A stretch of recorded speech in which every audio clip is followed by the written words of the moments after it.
Hi, I'm Robert Osborne for the Movie Channel. Eric Bogosian is about to strike again. Eric, you'll recall, is the fellow who wrote and starred in the super tough movie Talk Radio, about a radio show host last year. Oliver Stone directed the movie version, which won Bogosian all sorts of awards and attention, but unfortunately not an Oscar nomination. Well, Talk Radio started as a play. Bogosian has now written a new stinger. It opens next month in New York with him starring. It's called Sex, Drugs, Rock and Roll. I'm Robert Osborne for the Movie Channel. This week on Review Roundup. You will never get that house. Do you understand? You will never get that house. War of the Roses is a black comedy about love, passion, divorce, and material possessions. Michael Douglas and Kathleen Turner portray Oliver and Barbara Rose, an upwardly mobile professional couple who seem to have the perfect marriage. They feathered their nest with expensive antiques, beautiful furniture, and fancy sports cars. But now Barbara wants the nest to herself and Oliver out of it. No alimony and no division of business assets. She wants the house and everything in it. The first shot in the War of the Roses. You're gonna have to kill me. I mean it, Oliver. You don't have the guts. Come on. Come on.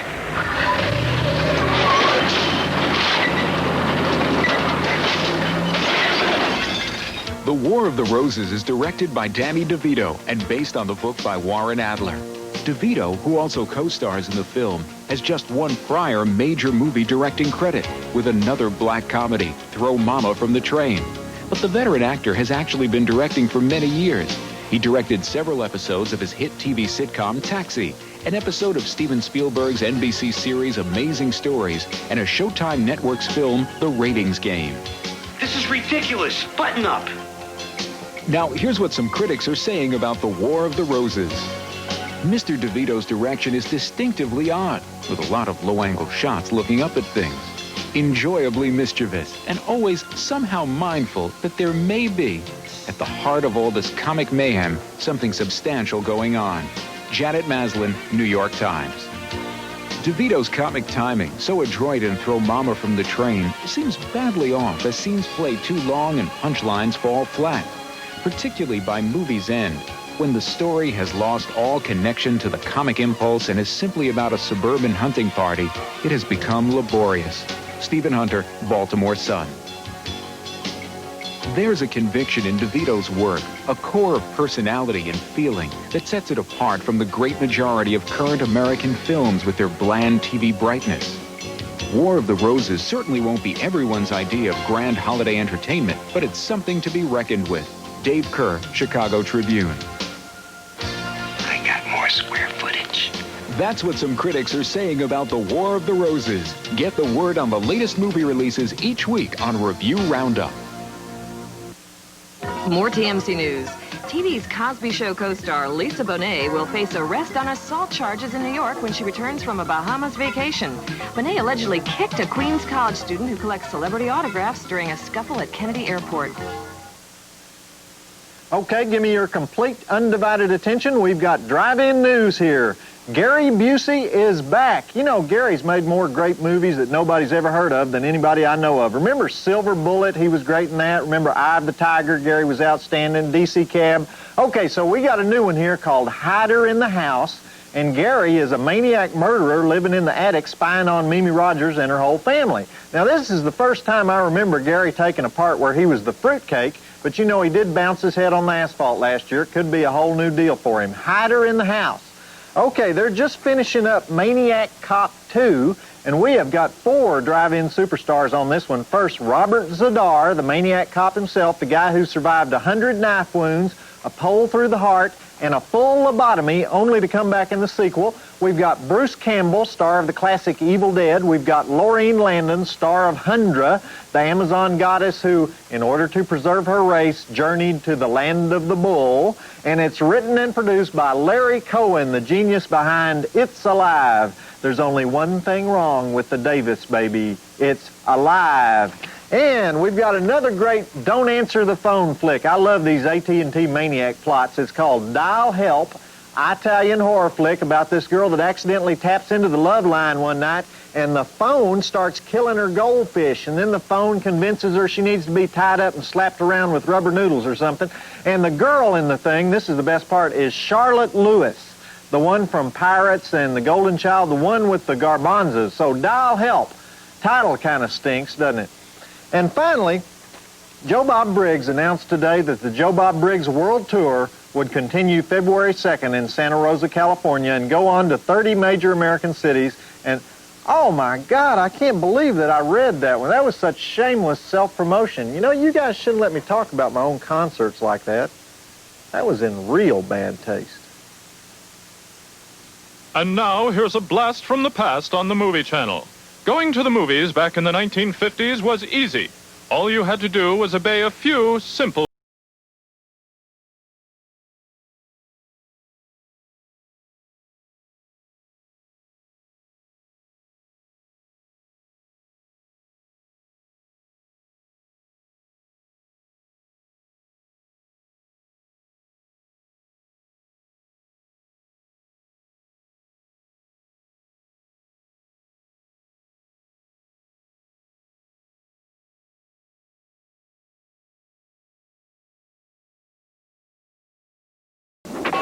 mystery. A young man with a horn. And a real mother. Danny DeVito and Billy Crystal. What a dream I was having! Louis Armstrong was trying to kill me! Throw Mama from the Train, playing Thursday on the Movie Channel. There's nothing here for somebody as smart as you. When Rupert decided to set out on his own, he didn't know how far out he'd go. You're always flirting with danger, aren't you? I kidnapped Dad. You can't kidnap me, I'm a goddamn veteran! I'm calling a revolution. Are you with me or against me? Amy Madigan stars with Keanu Reeves in a tender comedy, Prince of Pennsylvania, playing Friday on the Movie Channel.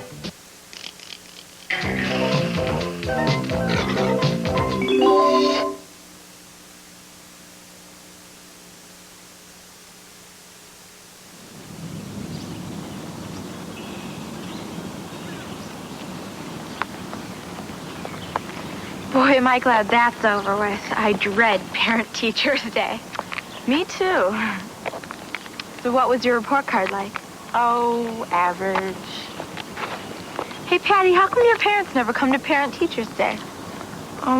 They're not allowed to. Why? Well, when it comes to my parents, teachers prefer to confer over the phone.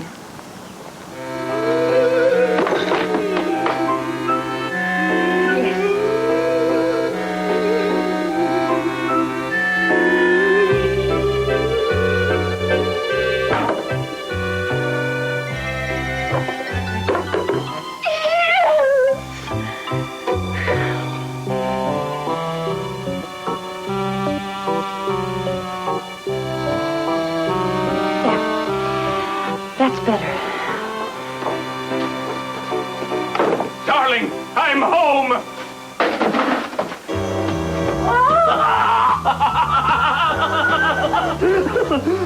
How was your day today? Today was perhaps the most beautiful day of my life. What's for dinner? Peas. Peace. That's perfect. Perfect. What did you do today? Didn't you notice?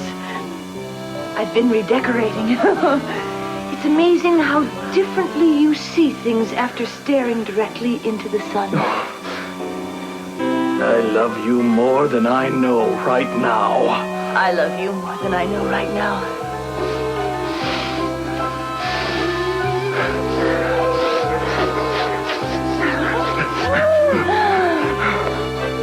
Why would your teachers only want to talk to your parents on the phone? Well, my folks are kind of weird. All parents are weird. Yeah, it's just that my parents are pretty extreme. I mean, they're harmless and all. It's just that they have this philosophy about living life to the fullest that makes them do weird things. Like what? I don't know, like... Okay, What did your mom make for breakfast this morning? Instant oatmeal. Right. Do you know what my mom made? What? Lettuce. That's all? Oh, no. There was some wheat germ on top. I'm very worried about our daughter. She left very early this morning and hasn't been back all day. Very early? Yes. Around 7:30? Yes. She went to school. Of course. You really had lettuce for breakfast? Yeah. What are you having for dinner? I don't know. Probably something green.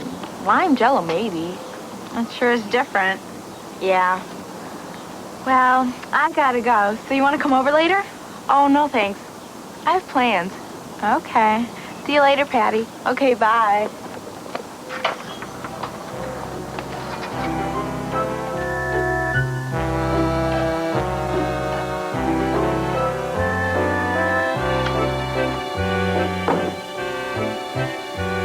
Hi, Mom.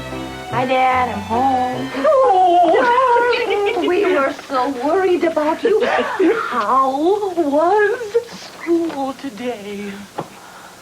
We got report cards. Did you pass or did you fail? Are you fulfilled or are you despondent? I got straight C's.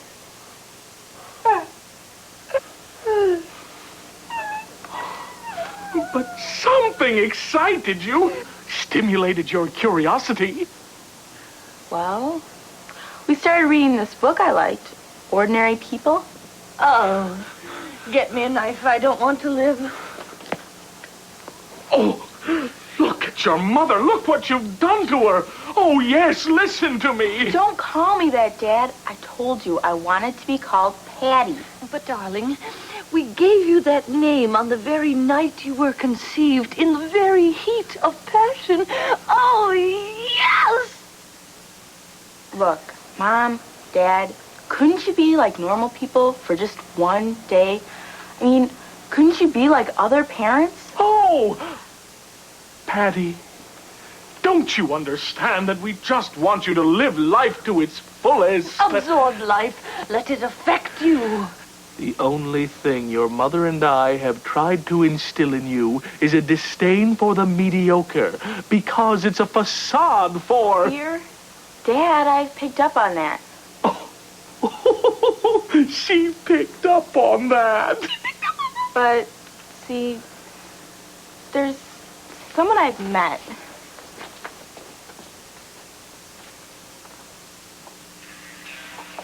Someone you've met? At school? Is it a boy? Is it a girl? It's a boy. A boy! You're desperately in love with him, aren't you? Are you pregnant? Let her speak, dear. We're just friends. I asked him over for dinner. And I was kind of wondering if you two could be like normal parents tonight, please. She's leaving the nest. She's ready. Of course, oh yes, anything. Because we love you. Okay. Well, just remember when he gets here, be normal.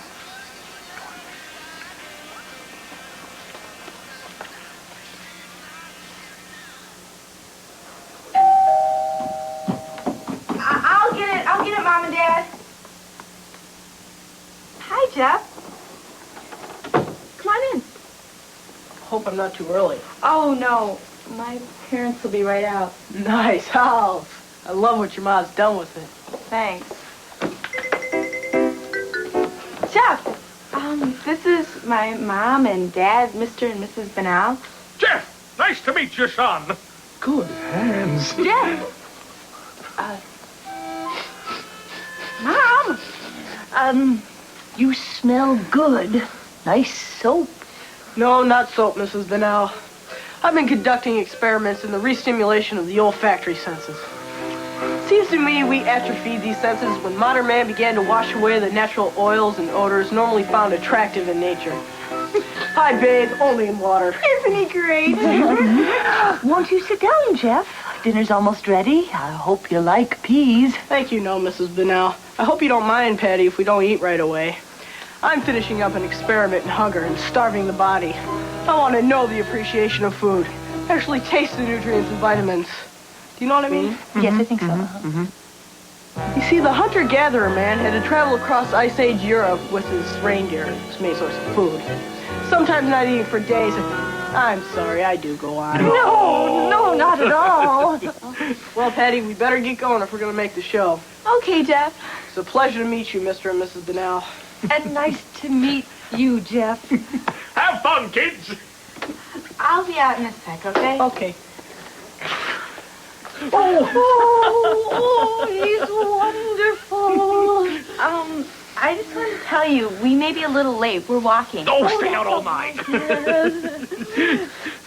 So usually Jeff doesn't wear shoes, but I thought that was a little perfect, dangerous with the highways and all. Could be. Hey guys. Thanks. You were terrific. Bye.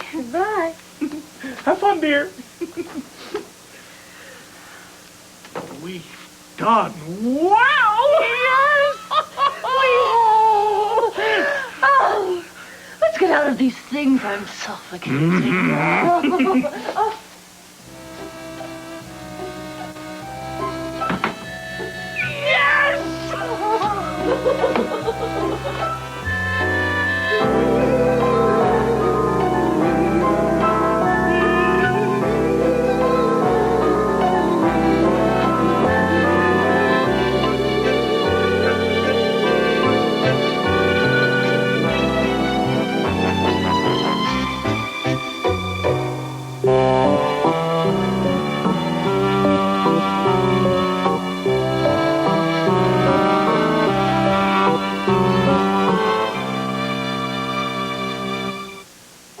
As expected, Batman was the top-grossing film of 1989 in the U.S. The Caped Crusader closed the year with $251.1 million. Indiana Jones and the Last Crusade rode into second place with $195.7 million. Hollywood has a long history of dressing up for parties. It's always been easier on the men. They put on black ties. But leading ladies can't be seen in the same gown twice. Gowns that require hundreds of hours of hand beating may only be worn once. Of course, styles do change, but the demand for sequins and bugle beads remains high. And the supply to meet that demand comes from a modest shop in Hollywood from a modest woman named Helen Marlin. Oh, I've got a nice pale soft sequin. You can use that. No one appreciates Helen Marler more than Hollywood's top designers. Designers like Nolan Miller, who has worked with Helen for 20 years. Miller presents Helen with a rough design, like this dress for Elizabeth Taylor, or this one for Barbara Stanwyck. Then Helen offers specific patterns for the beadwork. There's many times Nolan doesn't even see what we do, right, Nolan? I have the time I design it over the telephone. Yeah. I call her and I say, I need this and this and this, and you know what, I want bands, and you know what I want. You know what I want. Just make it beautiful. Okay, Nolan. After the design is created, Helen perforates the pattern into the fabric. Then she mixes and matches sequins and beads, much like an artist comparing colors on a palette. The average gown takes more than 100 hours to bead. These assistants are working on just one dress and working by touch more than by sight. Beading is done on the opposite side, facing the beader. This painstaking work has magnificent results and explains why beaded gowns like these for Bob Mackie sell for $10,000. This little costume is a leotard we're doing for Dorothy Hamill. She's going to be doing Broadway on Ice. And I would say this little costume costs about $5,000 by the time it's finished. The busiest time around here is March, busy because of one event, the Academy Awards. Everybody's rushing, and everybody needs it at the same time.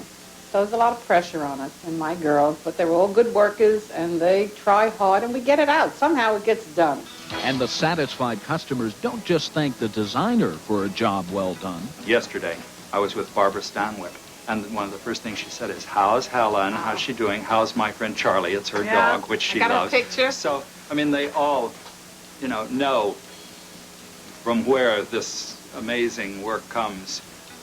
Helen Marler beaded her first gown nearly 50 years ago. If you ask the designers, they'd say she should never retire. If you ask Helen Marlar, she would agree. Yes, this is what I've always done. I don't know how to do anything else. I don't wash windows, so this is it, so I have to stick with the beads. One of the things about horror films that's unfortunate is that they can give the impression that the person making them are some sort of homicidal maniacs themselves. I always have, less now that I've been out here for a while and met a lot of people and doing television and comedy and television, but for many years when I would walk into a room, people would say, oh, I expected Charles Manson. I expected you look like you live in a cave, you know, and they come to my home and it's like a normal place full of light and, you know, a couple of cats and plants, and they expected, like, you know, something subterranean. So there's always been that reaction. First Works, a series celebrating the art of filmmaking with a look at the first films of some of today's top directors and those of the bright young filmmakers of tomorrow. Featured are director Martin Scorsese and New York University film student Tia Brelis.